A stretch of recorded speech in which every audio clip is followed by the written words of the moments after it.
Hello, listeners. Today I'm sharing a scary story with you, and it's a completely true event. Come on, let's not wait any longer. Let's get started.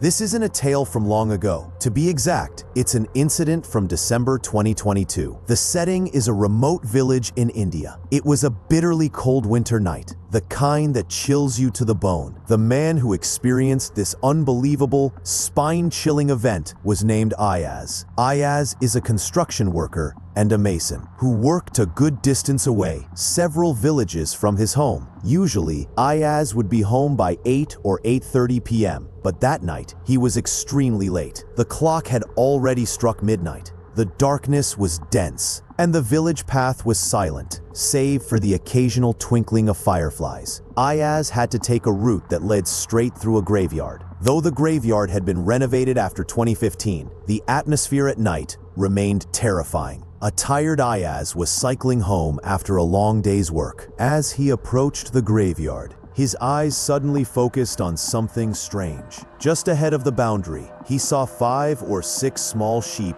grazing. Their wool looked filthy and matted, like shredded rags. No one in the village typically raised sheep. So, where did these animals come from at this unholy hour, right next to the graves? Ayaz's heart began to pound. He stopped his cycle, leaned it against a tree, and took a small stick to try and shoo the sheep towards the village. But a horrifying sight awaited him. The sheep ignored his instructions. They quickly ran inside the graveyard and headed straight towards the adjacent pitch-black pond. Ayaz was bewildered. Why were sheep heading into the water? But what he saw next sent a jolt of ice through his veins. One by one, the sheep started leaping into the pond, and as they sank into the murky black water, their forms instantly changed. The small sheep transformed into giant, hideous snakes. Their skins seemed to gleam in the dark, and within moments, these colossal snakes raised their hoods and began slithering towards Ayaz. Witnessing this extreme supernatural horror, all the energy drained from Ayaz's body. He didn't hesitate for a second. He instantly dropped his bicycle and ran for his life. His feet seemed alien to him in his panic. While running, his foot caught a brick. He fell down with a loud cry and suffered a severe blow to his leg.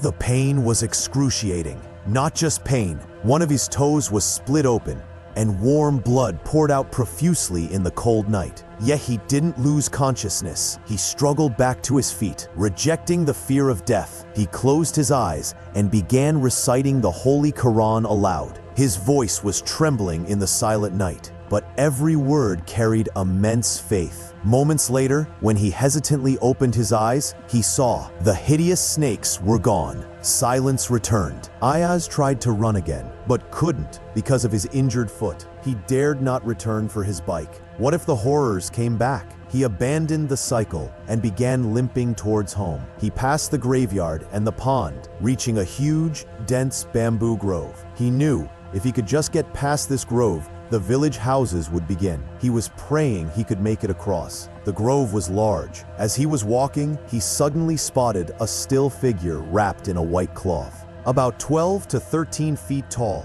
he had to cross right in front of this white apparition. Ayaz knew the superstition. If you don't show fear to these things, they usually don't attack. So he acted brave, though inside he was terrified. He walked straight ahead, pretending not to notice the figure. Just as he was passing right next to the apparition, a wave of primal fear washed over his spine. He felt something. A cold hand had landed on his shoulder. It felt like ice, chillingly cold, and the grip was as hard as iron. Forgetting to scream, he slowly looked back. He saw the giant, towering figure had stretched its huge, long arm and placed its hand on his shoulder. The figure's body was far, but its arm was unnaturally extended. Ayaz couldn't hold on to his sanity anymore. He instantly collapsed on the spot and lost consciousness. He has no idea how long he was out, but when he woke up, it wasn't morning yet. The biggest shock came then. He opened his eyes and saw he was lying exactly where he had dropped his cycle, outside the graveyard, where the sheep were grazing, and the bicycle was right beside the tree. He was astonished and, of course, absolutely terrified. How did he get back here from the distant bamboo grove? He told his family everything. The next morning, he came down with a high fever that lasted for 3 consecutive days. After recovering, he consulted a tantric who performed some rituals for him. Since then, no one dares to use that path at night, and those who do sometimes report that such unbelievable and terrifying incidents still happen to them.